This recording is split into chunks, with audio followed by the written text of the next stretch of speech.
Hello, everybody. Welcome back to the channel. I am joined here by a very, very, very special guest. With me today is singer-songwriter Seth Walker, who I've been a fan of now for a few years and have the distinct privilege of talking to today. Seth, thank you so much, my friend. My pleasure. Thanks for Um, having me, Sam. Yes, sir. It's a big week for Seth. We're recording this here April 1st. So that means at the end of this week, April 4th, Seth has a brand new record that's going to be released to everybody. It's going to be called Why the Worry. Again, released on 4/4/25 this Friday. You can go on his website, sethwalker.com. He's got all sorts of cool bundles that you can pick up regarding this record. It's going to be available in a couple different colors of vinyl. There's a CD available as well. And then, yeah, it's just going to be a really cool time. There's a few singles that are out there. Please go and check those out between now and then to kind of whet the appetite, see if it's something that you're into. And yeah, it's going to be really, really cool record. I'm really excited for it to pop out this Friday. So yeah, Seth, with that in mind, we are in the week of the record of Why the Worry. Tell me a little bit about really any record release week has got to be an exciting time. Tell me a little bit about how you're feeling this week with the record just a few days out. Well, yeah, I'm definitely excited about releasing it. It's been a long time coming. I guess we started on this album. I guess at the end of the first sessions were at the end of 2023, November of 2023, and the record has kind of taken a journey, and for a couple reasons. I guess firstly, I wasn't planning this album at all. It was more of just like we were just kind of going in the studio. We're just kind of kicking some tunes around and just kind of, just getting a feel. And then we ended up kind of stumbling into this whole, not only a sonic sound, but this whole just kind of like a why the worry, this mantra, if you will. So for it to finally come around a year and a half later, it's exciting. I'm looking forward to letting her fly, and all that being said, I guess I'm leaving in 2 days for about a 5-week tour. So I've got a lot, a lot cooking at the moment. Yeah. Yeah, it's looking like, and again, you can see all of his tour dates on his website that you're going to be playing the night that the album Yep. is released. Mhm. Is that something that is there a little bit more energy when you know that the album is brand new, fresh to the world, when you're up on stage playing some of those tunes? Yeah. I guess it is. Yeah, we'll be in San Francisco, which will be exciting in of itself. But yeah, there's something about release day. It's I mean, it is a birthing, isn't it? And you're kind of co-producing this with a Mhm. couple of guys that are no strangers to you. Uh-huh. John O'Ricks being one of the Wood Brothers, for those that don't know, Mhm. percussionist, vocalist of the Wood Brothers. Yeah. And you've kind of been working with him as well as Brooks Sutton for several years. Can you tell us a little bit about that collaboration? Yeah, well, when I first met Jono was when oddly enough, I was just touring with the Wood Brothers, and we were in where in the hell were we? I think Hudson, New York. And it's probably around 2013, something like that. And it was actually Jono's first gig with the Wood Brothers. And it was my first gig opening for the Wood Wow. Brothers, or Yeah. one of my first. And so that's when we first met. And then through the years, we just became buds. And then when Oliver produced a record of mine called Sky Still Blue around 2013, and Jono just came in and did all of his magic magic tricks. And then we became closer and closer. And then he ended up producing the next record of mine called Gotta Get Back. And ever since then, I guess that's been what? Let's see, one, two. This will be our fourth album working together, fifth, include if you want to include Sky Still Blue. So we've kind of have this little, extended musical family and Brooke is the engineer at the Wood Brothers studio there in Nashville. So this record in particularly, I guess is a little different in that it was kind of a loose, we kind of, three of us kind of at the controls of the producing this time. But Jono, playing a big role for sure. Well, I know from my experience with, learning about your music, I'm fairly new to your music. I think Mhm. 2022, Mhm. first thing I ever heard was I Hope I Know, Yeah.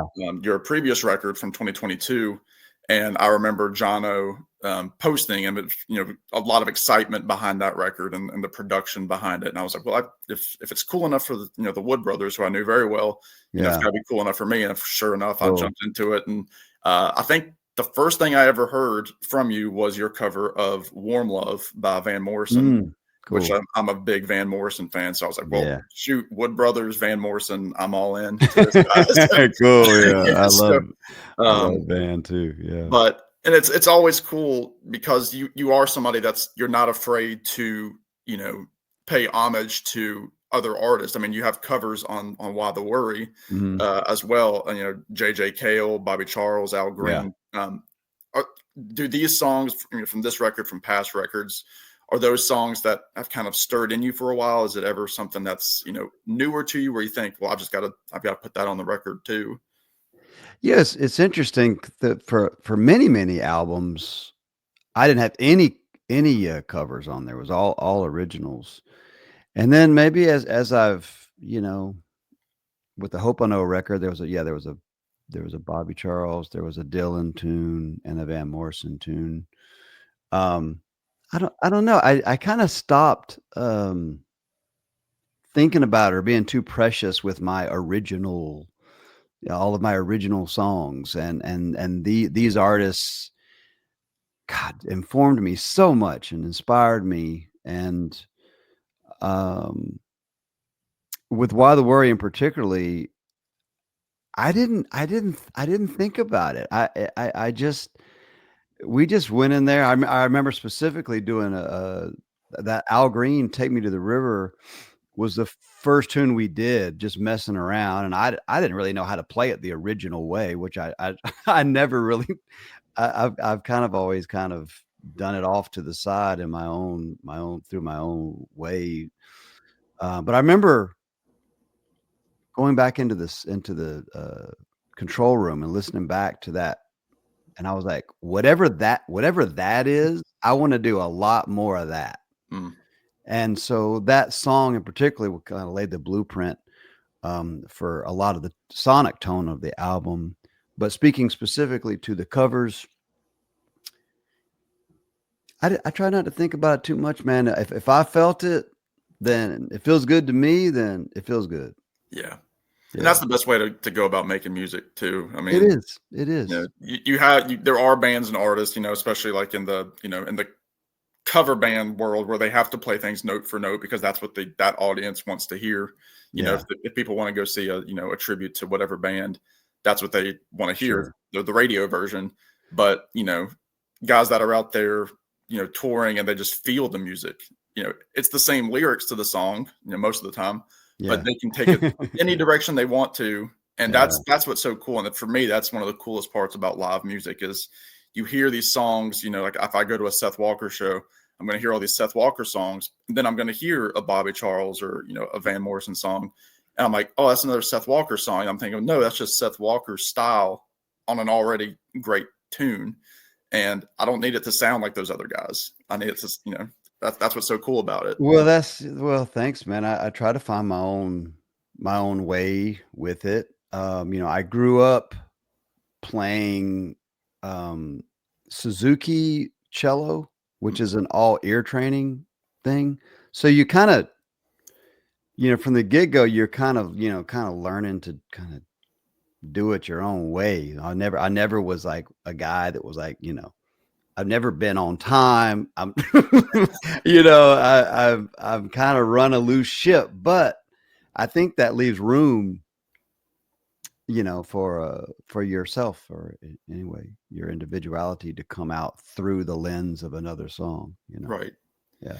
Well, let's jump into. I know you've discussed this on other interviews and that sort of thing, but tell me, the title "Why the Worry." I know you drew it from a Willie Nelson quote that you had heard, Yeah. and Uh-huh. it seems like a great time in history to not worry Yeah. because Yeah. there's so much to worry about. So tell me a little bit about that Willie Nelson inspiration.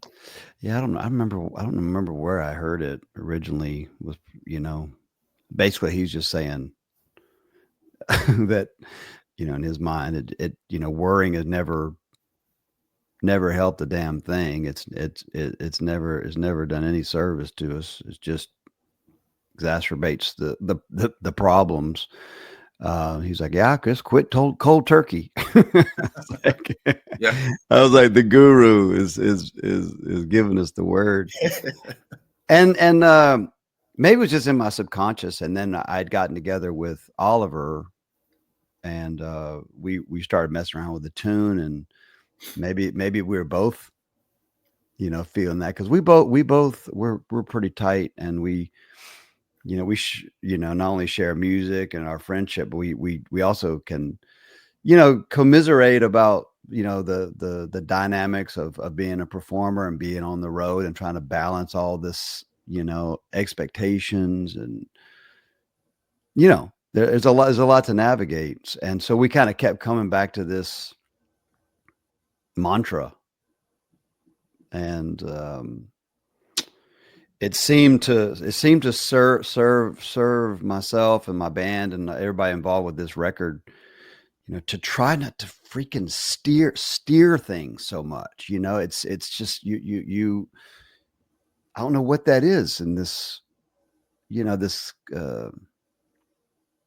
always trying to control it. I can't control how you respond to it, or how any listener, so I have to let go. And boy, that sure is a liberating feeling. Easier said than done, but Right. that's the why the worry motif, if you will, is the aim anyway. Right. Right. I mean, it goes with that whole thing of a, a recording.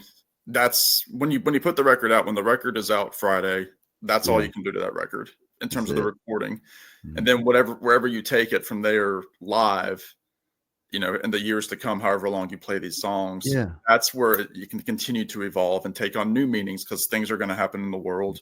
These Yes, songs are man. going to connect to more things than they do right now. I love that, Sam. I mean, it's like, it's literally just a snapshot. That's Right. all. It's just a snapshot of where it's not. It also doesn't define me, you know, Yeah. and nor should it. It's it's not something. I mean, yes, you kind of you capture it, but it's not forever, and you can expand from it, because with any luck, we're changing it every moment. Yeah. Yeah. That's the coolest part to me for music as an art form. I think what makes it so unique is that, you have an artist who paints, their painting is there and you can't really build off of that painting. Whereas music, you can record it, but you can Mhm. continue to do Yeah. something with it. Yeah. Um, Yeah, that's so, cool. so with that, and it is, there's kind of like a serendipity to the fact that it's called Why the Worry, Mhm. because during the recording of all of this, there was a pretty heavy thing that took place Yeah. in North Carolina, Yeah. where you're very involved with music with Hurricane Helene. Mhm.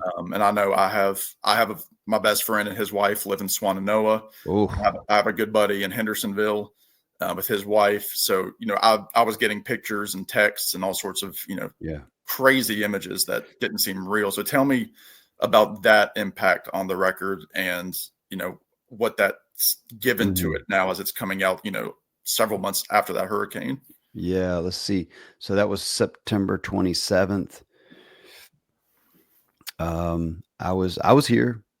I was here in this house. I live out in Fairview, which is about 20 minutes outside of town. luckily I'm up on a little bit of a hill, so I wasn't like in the floodplain or by, you know, but right down the hill from me is a creek, and just mayhem, just trees and cars coming down and all the bridges gone. We were up here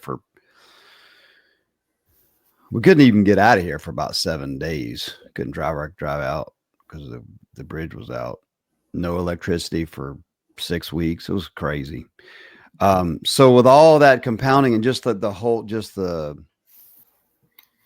you know, bearing witness to all of your neighbors suffering like this, it rippled, man. I mean, and it was a kind of thing where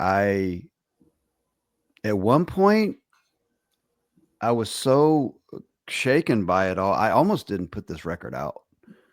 I don't know. I was just trying to think about all of the energy that was going to take, and I don't know. I guess we were just all rattled, and about maybe 6 weeks later, I remember actually talking to Oliver, like who's my little compass, and he was like, well, you know, Seth, just remember, you know, that, you know, this is, it's like your music is in service. It's like, you know, sometimes you think you think you can't do anything, you know, you're like, oh, you're work, not only you're worrying and you feel